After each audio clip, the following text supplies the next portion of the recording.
Ladies and gentlemen, welcome to my book story. This is a show that will give authors an opportunity to share their story and the story behind their books. Today I am with Mr. Mike Shamba, the #1 Congolese speaker and author. He is a founder and CEO of the Motivational Club. He is a sought-after speaker. He is speaking in corporate, in government, in schools, and he is coaching entrepreneurs on one-on-one on how to build their businesses.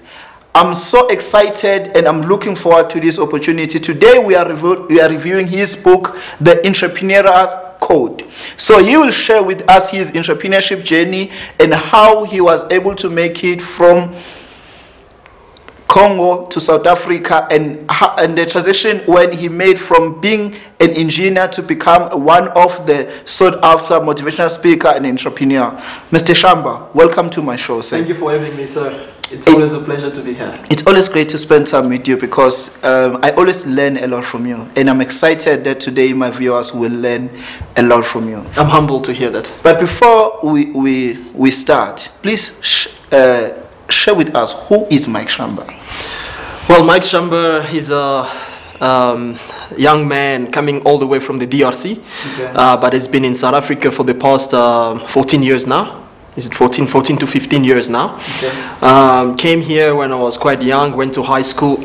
I went to Jules High School, where I did my high school, and then afterward I went to varsity. I went to Val University of Technology, although that was not my first option. Okay. I wanted to be at VET or UJ. Okay. So I got accepted at UJ, but then what had happened is that there was a problem with my English marks. So I had to send my matric statement for a remark. Okay. Then it took a bit of time for it to come back, though I thought it was going to take about 2 weeks, but then it took a bit longer. So I didn't want to spend that year just at home. So I decided, why not just go to Val so that I can continue with my studies. So I went to Val, did my engineering courses. I did mechanical engineering. Afterward, I did my internship for a couple of years, of 1 year internship, and then worked for a year. Then afterward, I resigned. Okay, not that I resigned, basically. What happened is that my contract expired. Tried to look for another job, which was quite difficult. And in that process, I developed the passion to, I always had this thing in me. I always had a passion to run my own business or to be a speaker. So I decided to jump on the board and never to look back. Okay. So since then, I've been into the speaking and the writing industry. It's been, I think, now 4 years, 5 years, and God's grace has been on my side, and yeah, I'm thriving. Wow. Yeah. And it's so amazing because I had an opportunity to witness you even in the beginning of the journey. I was able to see your Facebook, the company, see you on TV in different places. But I just want to get. I understand that there was a transition from being an engineer to speaking, but you said you always had it in you. Yeah.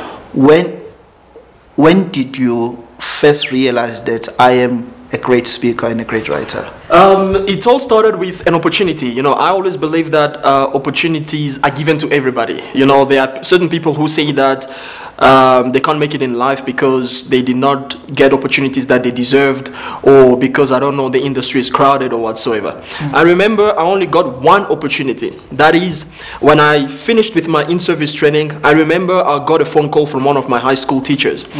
She asked me to come speak to the matrics, basically, during the matric, how do you call it, matric dance?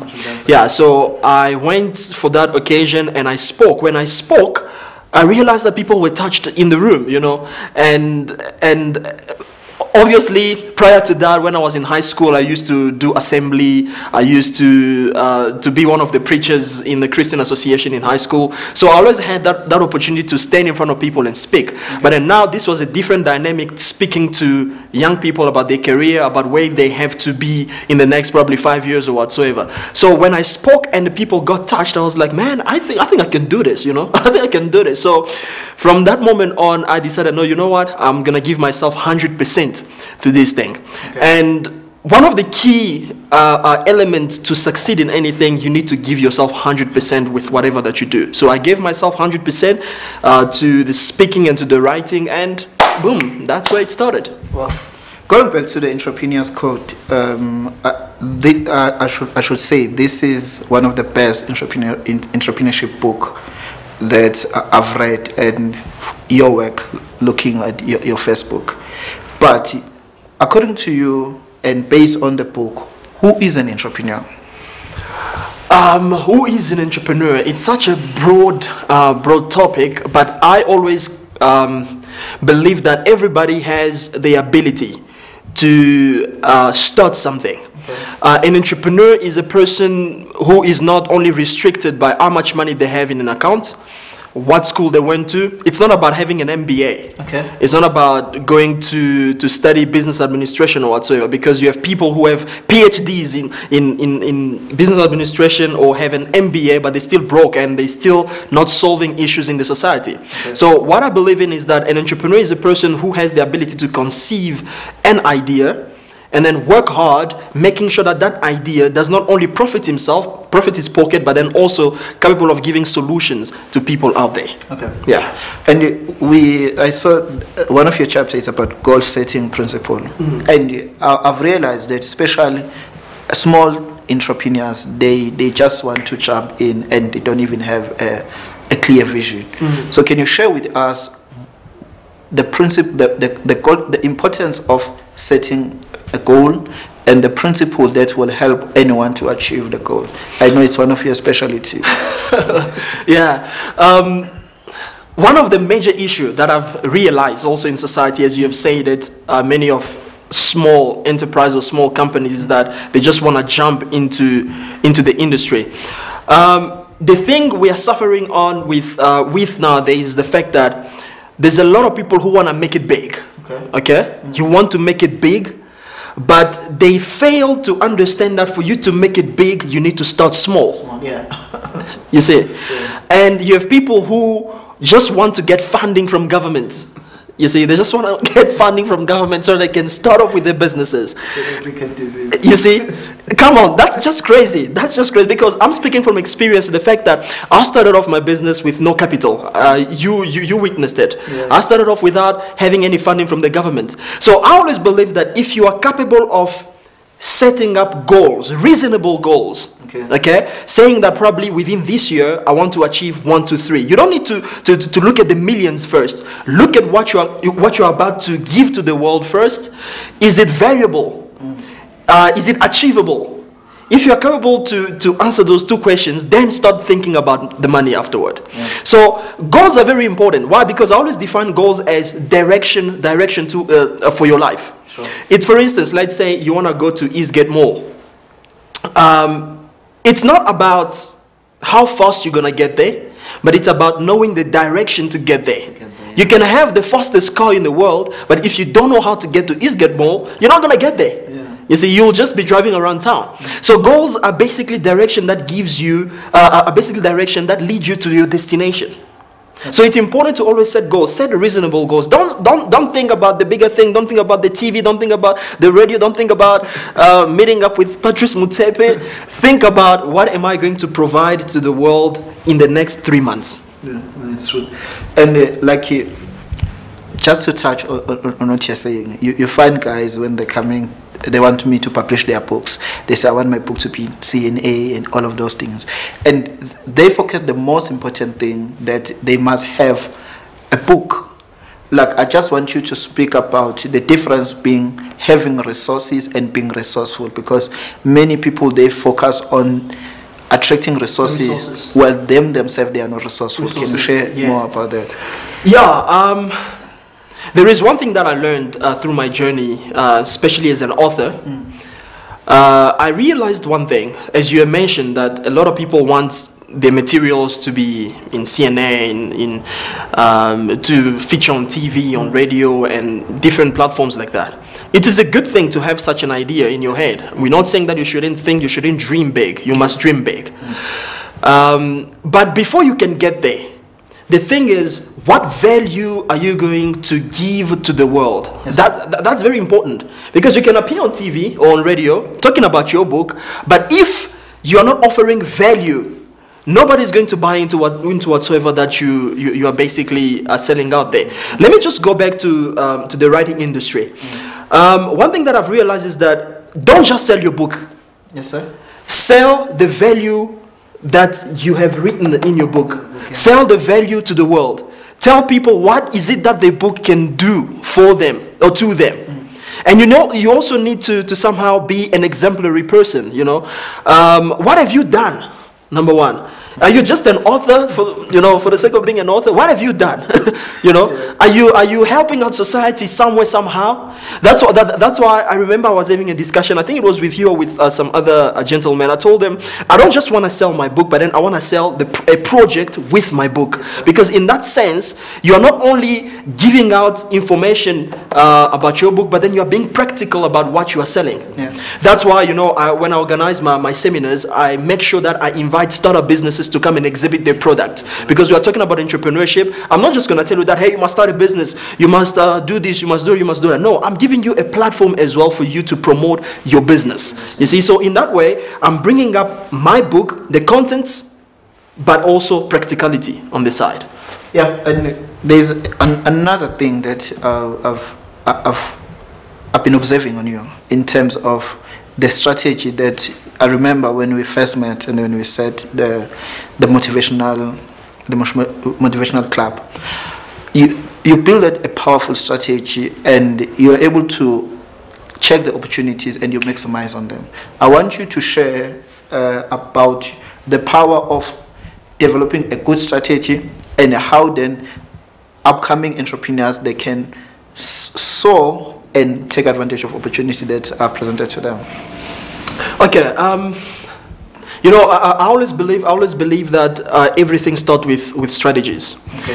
When let's say you write your book, or when you want to start a business, you need to have a strategy in mind. How are you going to approach? It's important to have the goal, okay, but also it's also important to have the strategy on how to achieve the goal. Yes, sir. All right. So I remember when I started off with my writing industry. What I did is, because I was not known at that time, you know, it was very difficult for us. We used to hustle, asking for opportunities to be on radio.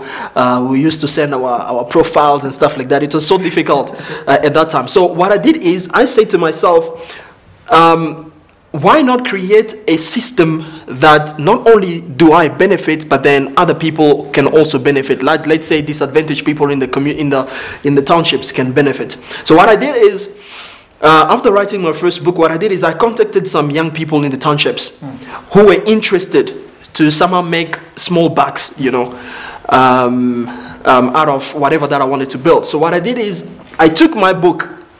I said, because the book, let's say, cost $150. I gave books to different people in different areas. I told them, you sell the book for $150, but then you keep the $50. You see, so in that way, I created a system whereby not only that I was benefiting from that, but then also the people were also benefiting from it. Yeah. But at the same time, the strategy of getting the book in different areas was working, because I targeted areas like Soweto, areas like Alex, areas like Midrand, Val. I gave my books to different folks, because at that time, you know, it was also difficult to get our books into bookshops, you know. Yeah. So I thought, why not create a system which looks like a bookshop, but then a mobile bookshop, you know, whereby people are benefiting, I'm benefiting, and the message is being spread across there. So what I'm trying to say is that when you start something, you need to have a goal, but then you also need to have somehow a strategy that can not only help you, but also help people around you. And that's how I built my network. Now, these young guys, there's one in the Val who said, hey, Mike, you know what? I know Val, I know the producer at Val, at VUT FM. I can get you there. That person got me there. You see, the person in Alex said, I know a producer at Alex FM, I can get you there. They got me there. It was now easy for me to get into radio, to sell my book, and to get known as well. Yeah. And you know, that's a secret that most entrepreneurs, they miss. Because I always tell guys that people don't buy books, but they buy the author. Yeah. So it's always important to develop the author before you write the book. Absolutely. Not saying that stop writing the book, because like I remember what we did. We wrote our books and then we put them aside and then we develop authors. Mm-hmm. And now, as you're saying, it's easy to get into different industries without working, because you have built people. Yeah, that's okay. There's another thing that you touch on the book, and the good thing about the book and you, it's like they mirror one another. Okay. And the part of branding, I remember the first mic that I met. Was not only you know. And the book, yeah. But you were able to develop, because now the Motivational Club is not a company, it's a brand. Yeah, true. And I just want you to share the value of developing a brand and how one can develop their brand from scratch. All right. When you have a brand, it alleviates you from hard work. Wow. Basically. I remember when I started off, I always had this image within me saying that people should actually buy your product, not only because it's great, okay? Because that's a secret I understood. You see, for instance, guys like TD Jakes and all those top guns. Sometimes it's not about how powerful the content of the materials are. You see, it's about who they've become. Yeah. And then it's easier for them to sell anything. They can sell crap. People are going to buy it. You see? I'm sorry to interrupt you. Yeah? 2 days ago, I was with one of my clients. And then a friend of that guy just came, and then I told him that there's a book that I'm publishing. Yeah. You know what that guy said? Say, I will buy that book because it's you. I don't care about the content. And I was like, yo. You see. So basically, that's why I say when you have a brand, it alleviates you from hard work.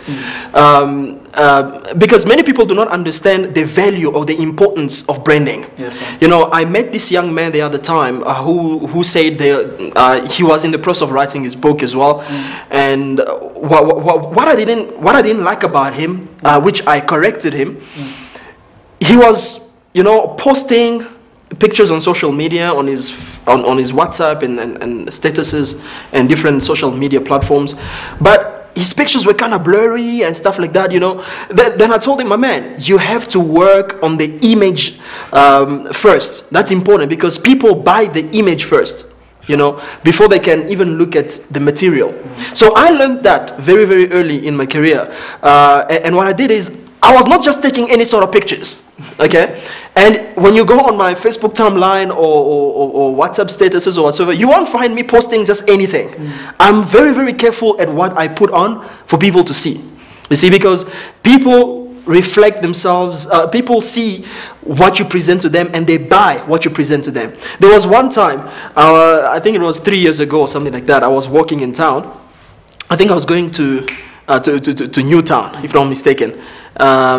So I met up with somebody who saw me on social media once upon a time. He was like, "You Mike, right?" I was like, "Yeah, I'm Mike." He was like, "What are you doing here?"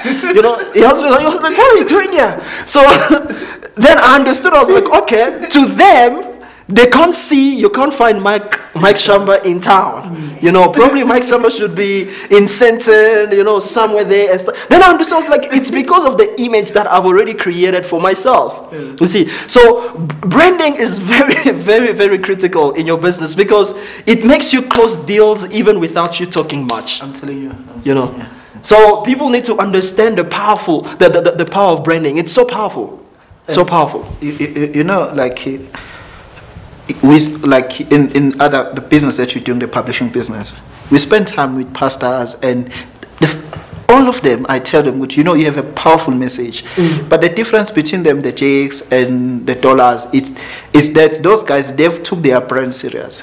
I remember even when we started with our first seminar, like the fact that we were able to have our own photographers, many people did not understand that, but now the images that we put on our social media, it sets apart. And I think even young entrepreneurs, even other guys, they need to take their brand serious, but you did not tell us how can they build their brand. All right. How to build your brand. Number one, you need to first of all associate yourself with creative people. That's important. Okay. Because, for instance, you see the way I'm dressed. Somebody might say you need to remove that pocket square. Doesn't look on you. Doesn't look good on you. If the person is creative, they know what they're talking about. So you need to be teachable. Basically, that's what I'm trying to say. You need to be teachable toward creative people. Yeah. You need to associate yourself with creative people and be teachable. That's very important. And thirdly, you also need to have, first of all, an image of what you want to look like.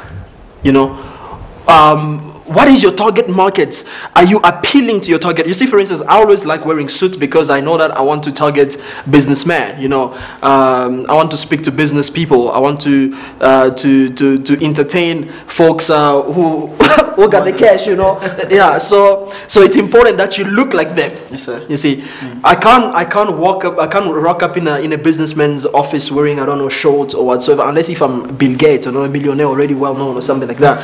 But if I need to attract, or if I want to take his money, sorry to say that, if I want to take his money, I need to look like a person who he can trust with his money. Yeah. You see, so have an image of how you want to look like. Associate yourself with creative people and be teachable. Take correction. Don't be a type of person who, when they tell you, you know what, that doesn't look good, you get angry, or you think people are trying to undermine you or whatsoever. You need to accept correction. Very important.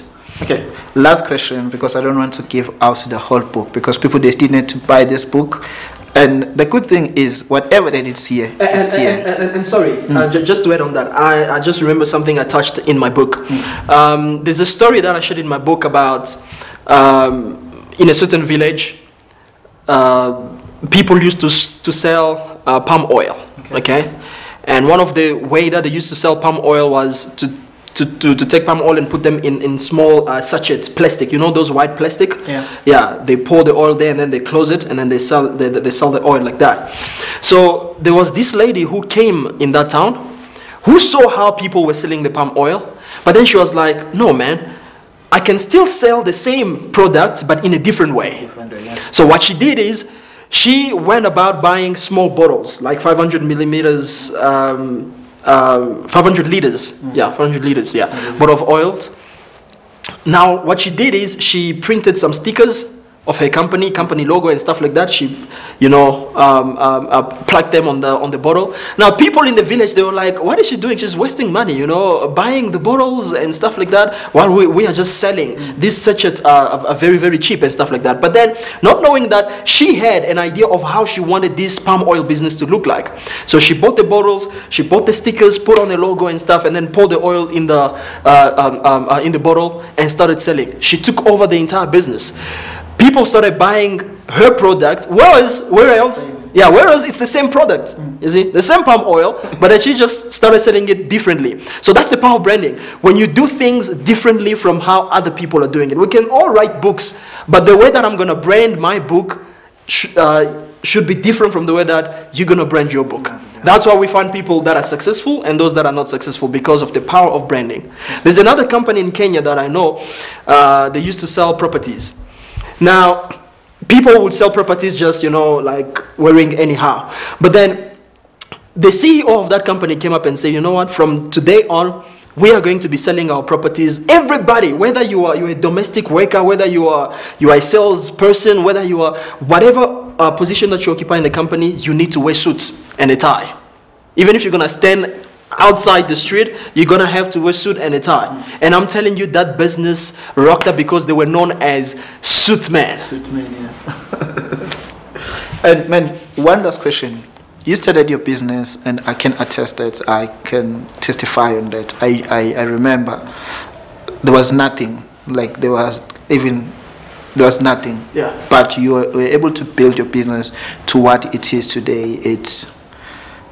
It's known, like now you're going to Congo in July, and you've been to Cape Town, in different places, speaking in big platforms. Give us the secret of starting a business without a capital. Yeah. I'm always fighting against people who say that they can't start because they don't have funding or capital. Okay. That's a lie. You can't give that as an excuse. And I know somebody who has been having that excuse for the past 5 years, and they've not started anything because they're still waiting for capital. It might not come. Maybe it will come when Jesus has returned from heaven to earth. Now, speaking from my own journey, what I did is I had a vision and I had a goal of what I wanted to do. I had a clear picture of what I wanted to do, and I had a clear picture of where I was going to go with what I was about to start doing. So what I did is I went on to research about the industry, number one. Okay. A lot of people don't do their thorough research before they start the business, you know. I was having a discussion with somebody whom I was telling that there's a difference between looking at the amount of money and looking at the value of money, you know. Yes, sir. I'm going to touch on that just now. Yes, so what I did is I made a research about the industry. And after making that research, then I started, you know, saving up little amount of money, you know, for me to rent the office, because, you know, especially in Africa, if you don't have an office and you're a businessman, it becomes very difficult for you. And to attest to that, I remember my first client. I got him on the internet, and then he was like, no, you know what, I want to publish my book. I was like, okay, not a problem. I sent him the quotation and stuff. Then he asked me, the first question he asked me is, where are you based? You know, then I learned, I was like, okay. You know, he doesn't want somebody who can run away with his money. So I gave him the address of my office. He came through. After seeing my office and stuff like that, he was like, you know what, I'm making the deposits now. He went to his phone, did the deposits, and then we started off the job. So after making the research, I started saving money. Now, what did I mean by saying that, looking at the value and looking at the amount? A lot of people look at the amount of money. They say, what am I going to do with 500 bucks? You know, it sounds like a small amount, you know. What can I do with 500 bucks? Come on, let me just go to McDonald's and spend it at McDonald's. Let me wait when I'm going to have probably 10,000. Then I'm going to start something. So the problem with a lot of people is that they look at the amount of money instead of looking at the value of money. Yes. You know, even that 500 bucks can get you started with something. Yes, sir. You know, so that's the mindset that I instilled in my head from the onset, that whatever amount that I'm going to make, I'm going to save it for this project. Whether it was a 10 rand, whether it was 100 bucks, whether it was 1,000 bucks, I saved it for the project that I was about to start or to build. So with that, I developed that mindset, and then I was like, you know what, let me jump into it. So basically, I started my business with my laptop. It was a very old laptop, and the office only. Why? Because of the mindset that I had already built within me. Not to look at the amount of money, but looking at the value of money. Okay, guys, this is, I'm so inspired. This is so interesting. But before we sign off, I want you to share with them where can they get you and your social media handles, and how they can contact you if they want to book you for speaking or they want you to publish their books. All right. You can contact me on social media. I don't change my name. I'm Mike Shamba. Yeah, Mike Shamba, just like that. MIKESHAMBA. Yes, on Instagram, on Facebook, on Twitter, Mike Shamba. Or you can contact our office line, 011 046 9394. You can get us there, or you can alternatively get us on our mobile office number, which is 079 again 2169. And yeah, our email address, you can contact me at mike@motivational.co.za, motivationalclub.co.za, mike@motivationalclub.co.za, or our website, www.motivationalclub.co.za. Well, we're with Mike Shamba, the #1 Congolese speaker and an author. I say, guys, get this book, The Entrepreneur's Code. There are so many things that we did not touch today, but you'll find them in this book. And I keep on telling you guys that I only bring the best in this show, and you have witnessed for yourself that Mike Shamba is one of the youngest bright-minded are doing amazing work in Africa and in the world. Make sure you buy the book, and we always here at Global Conference TV every Wednesday, 9 o'clock, Be Changing the World with Authors. Thank you. See you next time. Thanks a lot for having me.